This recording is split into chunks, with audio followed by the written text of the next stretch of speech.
Untuk mensupport Belajar Bentar, kalian bisa mengklik subscribe. Halo, selamat datang di Belajar Bentar. Sekarang kita akan belajar Microsoft Word mengenai bagaimana caranya agar kalian bisa menggunakan WordArt versi lama, yaitu WordArt yang ada di Microsoft Word 2003.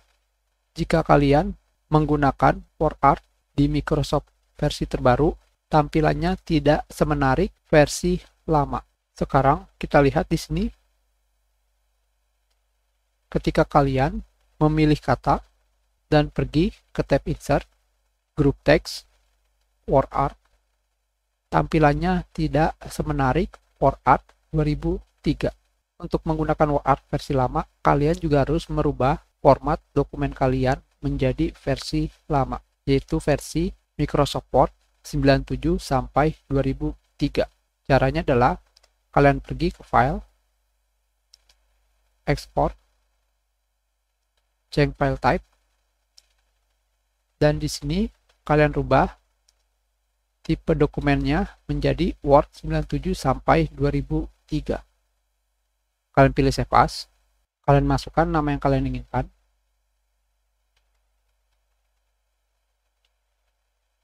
dan kalian pilih Save. Kalian klik Continue. Kalian masukkan kembali kata yang kalian inginkan. Misalkan, kalian pilih Insert, dan kalian pilih kata kalian.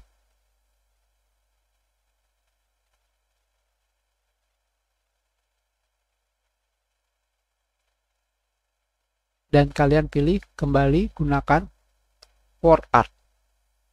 Maka kalian akan menggunakan WordArt versi lama, yaitu WordArt versi Microsoft Word 97 sampai 2003.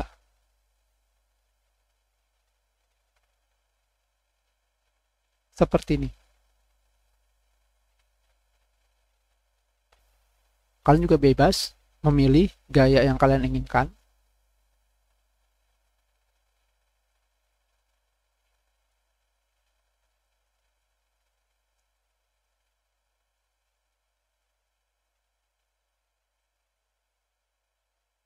Dengan ini, kalian masih bisa menggunakan WordArt versi lama di Microsoft Word versi terbaru. Kita sudahi pelajaran kita. Terima kasih. Kalian bisa memberikan komentar jika ada kesalahan atau ada yang ingin ditanyakan. Silakan dibagikan jika bermanfaat untuk orang lain. Berikan like jika kalian menyukai video ini, dan klik subscribe untuk berlangganan di Belajar Bentar.